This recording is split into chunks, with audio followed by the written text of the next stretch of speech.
Hello kids, I hope you have completed chapter number 8 in your notebook. Today we'll study chapter number 9, ratio, proportion and unitary method. We'll study the first part, that is ratio. So what is ratio? Ratio of two quantities in the same units. दो quantity का ratio निकालना है जो कि same units में है, same kind के हैं, वो क्या होगा उनका रेशियो होगा is a fraction that one quantity is of the other. वही फ्रैक्शन जो वन क्वांटिटी दूसरे को दिखाता है. जैसे ये है रेशियो है, मैंने एक सर्कल बनाया जिसको 4 पार्ट्स में डिवाइड करा, उसमें 2 पार्ट शेड करता हूँ. अगर मैं फ्रैक्शन ऑफ शेडेड पार्ट निकालती हूँ तो वो मेरा 2/4 होगा. तो अगर मैं रेशियो ऑफ शेडेड पार्ट पूछती हूँ तो वो 2:4 होगा. ये हमारा साइन होता है रेशियो का, तो वो 2:4 होगा. तो मतलब अगर मैं किसी भी चीज़ का रेशियो निकालती हूँ तो उसका फ्रैक्शन हो जाता है. जैसे अगर मुझे निकालना है ratio of boys in class, और मुझे दे रखा है क्वेश्चन में कि बॉयज़ जो हैं वो हैं 12 और टोटल जो हैं वो बच्चे हैं मेरे पास 25. तो जो बॉयज़ का रेशियो हो जाएगा वो 12/25 फ्रैक्शन होगा. तो 12:25 इज द रेशियो. ठीक है. अब thus if a and b are two non-zero numbers, then the fraction a upon b is called the ratio of two numbers a and b. वही चीज़ बता रखी है. अगर दो नंबर्स हैं a और b तो फ्रैक्शन जो होगा a अपॉन b वो हमारा रेशियो ऑफ a और b का रेशियो उन्हें रिप्रेजेंट करेगा, जो उसका फ्रैक्शन होगा. तो हम उसे a रेशियो b भी लिख सकते हैं. तो जो उसका एक फर्स्ट टर्म होता है, जैसे ये 2 पार्ट हैं, अगर 2:4 का एक पहले 2 पार्ट है, एक तो फर्स्ट टर्म और एक सेकंड टर्म, तो इसको हम फर्स्ट टर्म बोल सकते हैं और सेकंड टर्म. बट हम मैथमेटिकल लैंग्वेज में इसको एंटीसीडेंट बोलते हैं और इसको कॉन्सिक्वेंट बोलते हैं. ठीक है. अब आता है कि ratio is always found out on the similar units. Ratio को हमेशा सिंगल, जैसे किलोग्राम को किलोग्राम से ही करेंगे, किलोग्राम को ग्राम से नहीं कर सकते.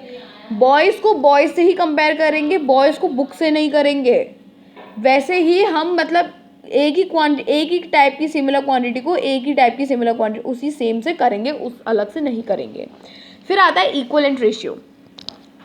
इक्विवेलेंट रेशियो होता है जो हमने डेसिमल में पढ़ा था, जिनका सेम आ जाता है, जिनको अगर हम उसमें कुछ ऐड या सब्ट्रैक्ट करें तो वो सेम हो जाता है. तो अगर हम इसमें देखें, अगर हम शेडेड पार्ट का हम वो निकालते हैं, फ्रैक्शन निकालते हैं, तो इसका क्या होगा 1/2. तो रेशियो हो जाएगा 1:2. इसका 2/4 तो रेशियो हो जाएगा 2:4. इसका हो जाएगा 4/8 विच इज़ 4:8. ये हो गया फ्रैक्शन. और अगर हम इनको स्लोएस्ट फॉर्म में कर देते हैं 1:2 है उसकी अपनी सिंपलेस्ट फॉर्म है, क्योंकि रेशियो को अब हम हमेशा सिंपलेस्ट फॉर्म में रिप्रेजेंट करते हैं. तो वैसे ही 2:4 को अगर हम सिंपलेस्ट फॉर्म में करेंगे तो 1:2, और 4:8 को करेंगे तो वो भी 1:2. तो अब ये सेम रेशियो हो गए हैं. तो these are called equivalent ratio. तो इनको हम इक्विवेलेंट रेशियो कह देंगे. All of them can be express in 1:2 in the lowest form. क्यों? क्योंकि वो 1:2 में इनको सेम है वो दोनों. All equivalent ratio can be expressed at one common ratio in its lowest form. अगर हम इक्विवेलेंट रेशियो को हम एक ही कॉमन रेशियो में रिप्रेजेंट कर सकते हैं उसकी लोएस्ट फॉर्म में. क्वेश्चन देखते हैं. Find the ratio of 200 gram to 4 kg. 200 gram में मैंने आपको बताया सेम यूनिट से होता है. तो 200 ग्राम और 4 kg का हमें रेशियो निकालना है. पहले तो रेशियो हो जाएगा 200/4. ये ग्राम्स में, किलोग्राम्स में, ग्राम्स को किलोग्राम्स को ग्राम्स में चेंज करने के लिए इंटू 1000.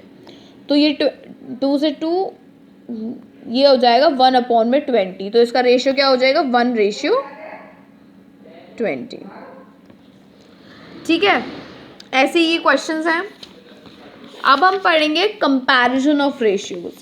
जैसे अगर हमें कंपेयर करना है 5:7 और 15:7 में से कौन सा बड़ा है, तो हम कैसे करेंगे. 5:7 को हम 5/7 लिख सकते हैं फ्रैक्शन में. इसको रेशियो में लिख दो, रेशियो को फ्रैक्शन में दो, सेम चीज़. 15/7 को 15:7 को 15/7 लिख सकते हैं. अब हमें इन दोनों को कंपेयर करना है, तो क्या करते हैं क्रॉस मल्टीप्लिकेशन कर देता है इन दोनों के बीच में. 5/7 को हम 15/7 से क्रॉस मल्टीप्लिकेशन कर देंगे. तो 5 × 7 और 15 × 7. तो 5 × 7 35 और 15 × 7 105. Since 35 is less than 105. अब देखो ये जो 5 × 7 जो हमने ये वाला पार्ट है ये 35 आया है, ये 105 आया है. देखा जाए तो 105 बड़ा है, तो मतलब ये वाला पार्ट मतलब 15:7 इज ग्रेटर देन 5:7. ठीक है। अब distribute 8 4 6 between Rita and Anita in the ratio 5:4। Sum of the terms of the ratio, sum कितना हो जाएगा 5 + 4 9। तो अगर मैं रीता का शेयर निकालने को कहूँ आपको, तो रीता का तो 5% ही है उस टोटल में से, तो 5/9 इंटू 846, क्योंकि टोटल ये है, तो इसमें हम मल्टीप्लाई कर देंगे इसको 470, और अनीता का 4/9 इंटू 846, तो उसका 376 आ गया। अब हम एक्सरसाइज करते हैं, exercise 9.1। Express each of the following as instructed. Length of the line segment a b is 9 centimetre, ठीक है, and length of the line segment c d is 7 centimetre. Find the ratio on segment a b to line c d. हमें दे रखा है कि a b एक line segment है जिसकी हमारी लेंथ दे रखी है 9 सेंटीमीटर। एक सी डी है जिसकी हमें लाइन दे रखी है 7 सेंटीमीटर। और हमें निकालना है ratio of a b to c d, ratio of a b to c d. तो फ्रैक्शन निकाल लेते हैं a b upon c d का। तो ए बी कितना है 9, और ये दोनों सेंटीमीटर में, तो इन दोनों में कोई चेंज नहीं होगा, तो इसके रेशियो क्या आ जाएगा 9:7। तो ऐसे करके आप अपने सारे क्वेश्चंस करोगे। नेक्स्ट है express each one of the following ratio in it's simplest form. हमें दोनों रेशियो को उनकी सिंपलेस्ट फॉर्म में करना है। जैसे 25:45 है, सिंपलेस्ट फॉर्म होता है कि जब तक वो दोनों किसी भी टेबल से नहीं जा रहे हो। तो ये 25/45 को हम 25/45 लिख सकते हैं। अब इसको आप काट सकते हो, पहले तो 5 से जाएगा 5/9। अब ये किसी और टेबल से जा रहे तो ये हो जाएगा 5:9 is the simplest form. Next देख लेंगे 65:91। 65/91, ये दोनों एक टेबल से जा रहे हैं क्या? तो ये हमारे जा रहे हैं 13 की टेबल से, तो ये हो जाएगा 5/7 विच इज 5:7। तो ये हो गया इनके लोएस्ट फॉर्म। नेक्स्ट क्वेश्चन है find the ratios of the following. पहला है 4 सेंटीमीटर टू 5 मीटर। पहले तो 4 सेंटीमीटर और 5 मीटर है, मीटर को सेंटीमीटर में कर लो सेंटीमीटर, इसमें मैं मीटर को सेंटीमीटर को सिंपल रहता है, उसमें मल्टीप्लिकेशन है, तो 5 × 100 सेंटीमीटर हो जाएगा। तो अब इनको रेशियो निकालना है, तो 4/5 × 100 कट शॉर्ट कर लो, तो ये हो जाएगा 1/125 which is 1:125 is the simplest ratio of the this question. Next question करते हैं इसका ही। 3.6 metre to 54 metre. 3.6 metre to 54 metre दे रखा है, इसको इंटू 10 यहाँ ले जाओ, कट शॉर्ट कर लो इनको, कितने से जाएगा, इसको मैं 2 से ले जाती हूँ अगर, तो 18, और ये जाएगा 227, 3 से ले जाते हैं 6 3 6 9, फिर ये आ जाएगा 2 3 और ये 5 विच इज़ 1/15, तो वो हो जाएगा 1:15 इसका रेशियो। ठीक है। नेक्स्ट क्वेश्चन है विच रेशियो इज ग्रेटर, उसमें कंपैरिजन आ गया। तो अगर मैं करूँ इसको 9:11 और 7:3, मुझे इन दोनों को निकालना है। तो पहले तो इसको फ्रैक्शन में कर लेंगे, तो 9/11 और ये हो जाएगा 7/3। इनको क्रॉस मल्टीप्लाई कर देंगे, तो 9 × 3 और इसको 7 × 11, 27 77 विच इज़ ग्रेटर ये वाला। तो हमारा हम लिख सकते हैं 9/11 इज़ ग्रेटर देन 7/3, तो 9:11 इज़ लेस देन 7:3 हो गया हमारा कंपेयर।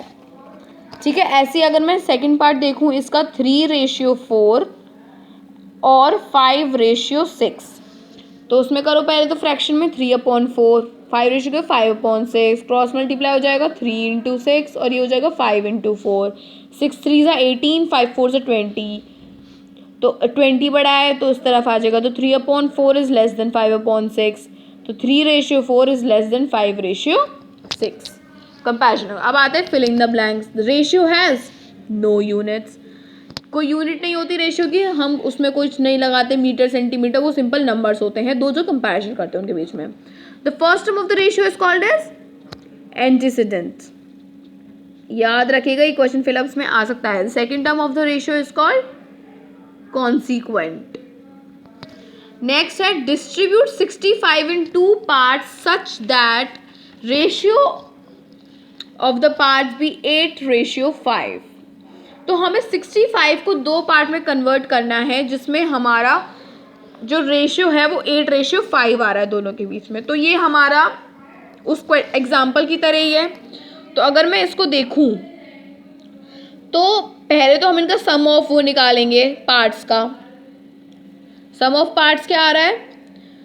8 + 5 that is 13। तो पहले फर्स्ट पार्ट क्या हो जाएगा? 8/13, जितना जितने का निकालना है अपॉन में टोटल इंटू में जिससे डिवाइड 30 इससे हो जाएगा। तो ये जाएगा हमारा 5 टाइम्स 8 5 से 40 हो जाएगा पहला पार्ट। सेकेंड पार्ट निकालेंगे 5/13 इंटू 65, ये कट जाएगा 5 से और ये हो जाएगा 25। तो पहला पार्ट आ गया 40 और सेकेंड पार्ट आ गया 25। ऐसे करके ये वाला आपको क्वेश्चन हो जाएगा। नेक्स्ट है the length of the classroom is 18.6 metre and the breadth is 6.2 metre. Find the ratio of its length to its breadth. Length दे रखी है, ब्रेथ दे रखी है, रेशियो निकालना लेंथ से ब्रेथ। तो मतलब ऊपर लेंथ आ जाएगा तो 18.6/6.2, इसको आप अपने शॉर्टेस्ट फॉर्म में कर लेंगे। उसके बाद जो रेशियो आएगा, रेशियो का साइन लगा के वो आपका आंसर हो जाएगा। 2 numbers are in the ratio 2:5। If the numbers is 49, वही है, 2 नंबर है 2:5, सम है 49। हमें पहले 2 + 5 करेंगे, टोटल पार्ट निकालने के लिए कितना आएगा 7। फिर आ जाएगा हमें सेकंड का पार्ट निकालना है तो 2/7 इंटू 49, और अगर हमें 5 का पार्ट निकालना है तो 5/7 इंटू 49 करेंगे, हमारे दोनों नंबर्स आ जाएंगे। नेक्स्ट है distribute 1000 in 2 parts such that 1 part is 12/3 of the other. हमें 1000 को 2 पार्ट में डिवाइड करना है जिससे जो हमारा एक पार्ट है वो 12/13 हो जाएगा उसके सेकेंड पार्ट से। तो अगर मैं इसको देखें तो हम अगर एग्ज्यूम कर लेते हैं let the first part be x, तो ऑटोमेटिकली सेकंड पार्ट क्या हो जाएगा 12/13 of the other that is x। तो मतलब 12x अपॉन में 13। इतना आपको आ गया होगा, हमने पहले लीनियर इक्वेशंस पढ़ा हुआ है। नेक्स्ट करना है हमें डिस्ट्रीब्यूट 1000 इन 2 पार्ट्स। तो हम इससे तो हम क्या करते हैं, हम या तो इनका टोटल निकाल के फिर उसका कर लेते हैं। तो टोटल क्या होगा, तो पहले हम रेशियो निकाल लेते हैं उसका, x रेशियो 12x अपॉन में 13। इसको हम ऐसे लिख सकते हैं रेशियो में। फर्स्ट अगर तुम्हें फर्स्ट पार्ट का सेकंड पार्ट से रेशियो निकालना है तो क्या होता है, जब भी अगर 13 अगर हमारा डिवाइड में आ रहा है तो इसको मल्टीप्लाई में ले जाएंगे इधर। तो 13x रेशियो 12x, वो क्यों हुआ, अगर मेरा ये फ्रैक्शन में होता, ये फ्रैक्शन में ही तो लिखा जा सकता है, तो ये हमारा यहाँ पे जाके मल्टीप्लाई में तो ये तो 13x अपॉन 12x, तो वही तो मैंने लिखा है 13x रेशियो 12x, तो वो भी सिंपल हो जाएगा। तो अगर मैं इनका सम निकालूं, सम क्या होगा 13 प्लस में 12 विच इज 25। अब हम 13 का पार्ट निकाल लेंगे, मतलब 13/25 इंटू 1000, एक निकालेंगे 12/13 इंटू 1000। तो ये हमारे उन दोनों के आंसर्स आ जाएंगे। नेक्स्ट क्वेश्चन है the ratio of the number of male teachers to female teachers in a school is found to be 3:2। मतलब जो जितने मेल टीचर्स हैं और फीमेल टीचर का रेशियो निकालें तो वो 3:2 आ रहा है। और if there are 30 male teachers find the number of female teachers. तो टोटल टीचर्स हम मान लेते हैं x है, let total teachers be x।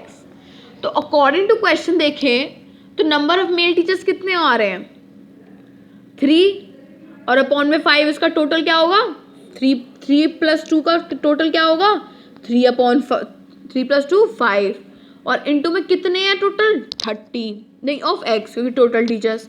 अब हमें दे रखा है जो टोटल मेल टीचर्स हैं वो 30 हैं, तो मतलब 3/5x इज इक्वल टू 30। ठीक है, तो ये हम इससे वो अब हम यहाँ अलजेब्रिक अपनी लीनियर इक्वेलिटी की वो लगाएंगे। तो 3x इज इक्वल टू यहाँ मल्टीप्लाई, यहाँ डिवाइड में तो यहाँ जाके मल्टीप्लाई में हो जाएगा, यहाँ मल्टीप्लाई में ये है तो यहाँ जाके डिवाइड में हो जाएगा। तो ये आएगा x हमारे 50, मतलब जितने हमारे टोटल टीचर्स जो आ रहे हैं वो 50 आ रहे हैं, और मेल हमें दे रखे हैं 30। तो मेल और फीमेल, तो फीमेल कितने आ जाएंगे total teachers minus male teachers that is 20 teachers हैं हमारे फीमेल टीचर्स। नेक्स्ट है divide 3500 among A B C in the ratio 3:2:2। वही सेम है, पहले इनका टोटल निकालो, फिर फर्स्ट पार्ट 3 अपॉन में टोटल इंटू इतना, सेकंड पार्ट 2 अपॉन में इतना, फिर वही same. Next the ratio of the height of two brothers इतना, if the height of the shorter brother is 161, what is the height of the taller one. बिल्कुल same इस तरह है ये मेल और फीमेल वाले में। अगर हम दो ब्रदर कहें 8:7 में है तो, और हमारे जो हाइट है शॉर्टर ब्रदर की वो 161 है, तो मतलब अगर हम देखें तो पहले हम इनका टोटल निकाल लेते हैं। 8 + 7 कितना होता है? 8 + 7 कितना होता है? 15। तो ठीक है, तो हम 8/7 जैसे इस क्वेश्चन में मैंने करा था, अगर मैं मान लेती हूँ height of the taller one मेरी x है, टॉलर वन मेरी x है, ठीक है। तो हम सेम क्वांटिटीज में देखते हैं, तो मतलब पहले तो हाइट ऑफ टू ब्रदर्स, तो मतलब मान लेते हैं यंगर ब्रदर की 8 है और शॉर्टर ब्रदर की x है, तो ये हो जाएगा 8 में कितना निकालना है, ये हमारा बड़े की बारी, तो बड़े की तो हमने x का वो करिए, और हम फिर 7 में कितना है 161 उसकी शॉर्टर ब्रदर की हाइट, फिर इनको हम क्रॉस मल्टीप्लाई कर देंगे, तो 8 × 161 यहाँ पे आएगा इज इक्वल टू 7 × x, यहाँ मल्टीप्लाई में, यहाँ जाके डिवाइड में आ जाएगा, तो x की ये वाली इसको सॉल्व करोगे तो आपका आंसर आ जाएगा। नेक्स्ट है the scale of a map is इतना, what the actual distance between the two towns if they are 3 centimetre apart on the map. Map का हमें स्केल दे रखा है, हमें एक्चुअल डिस्टेंस निकालना है दो टाउन्स के बीच में, तो क्या होगा, तो जो स्केल क्या होता है हमारा, कौन सा क्वेश्चन है 13th, तो स्केल क्या है, स्केल का रेशियो दे रखा है ये वाला, ठीक है। हम इसको फ्रैक्शन में भी लिख सकते हैं, और एक्चुअल डिस्टेंस ये दे रखा है, तो एक्चुअल डिस्टेंस 1 का 3 के संग, और हमें निकालना है total distance, actual distance between two towns, तो ये हमने एक्चुअल डिस्टेंस मान लिया x, तो ये हमारा हो गया इसका डिफरेंस अपॉन में एक्चुअल डिस्टेंस अपॉन में दोनों का स्केल, तो ये हमारी इक्वेशन बन गई। क्रॉस मल्टीप्लिकेशन कर लो तो x आ जाएगा 9 और ये 6 zeros, ठीक है। अब हम करते हैं next question which is compare the ratios. 5:13 और 2:15 वही होगा, पहले इसको फ्रैक्शन में करेंगे, फिर क्रॉस मल्टीप्लिकेशन करके उनको कंपेयर कर देंगे। फिर in each of the following which ratio is smaller, दोनों में स्मॉलर निकालना है, वही कंपेयर करके जो स्मॉलर है वो वाला स्मॉलर हो जाएगा, जो लार्जर है वो लार्ज जाएगा। तो दैट्स ऑल फॉर टुडे। आप और मैं और आपको ये पूरी एक्सरसाइज मैंने आपको थॉरली सारी बता दी है रफली, आपको ये पूरी एक्सरसाइज अपनी नोटबुक में कंप्लीट करनी है, और मैं आपको इसके आंसर्स PDF में भेज दूंगी और आप चेक कर सकते हो, और मैं साथ के साथ एक्सरसाइज 8.3 के जो मेरे ये वर्ड प्रॉब्लम्स है मैं साथ में इसकी भी PDF भेजूंगी, तो आप अपना काम कंप्लीट कर रखना, और ये आप खुद करना विदाउट एनी हेल्प, और ये नहीं है कि PDF आ गई तो उसमें से देख देख के लिख दिया, पहले खुद ट्राई करना, क्योंकि जब तक आप खुद ट्राई नहीं करोगे आपको कुछ नहीं आएगा, और आगे का उसी पे डिपेंडेंट है आपका। तो so that's all for today, do the chapter, okay.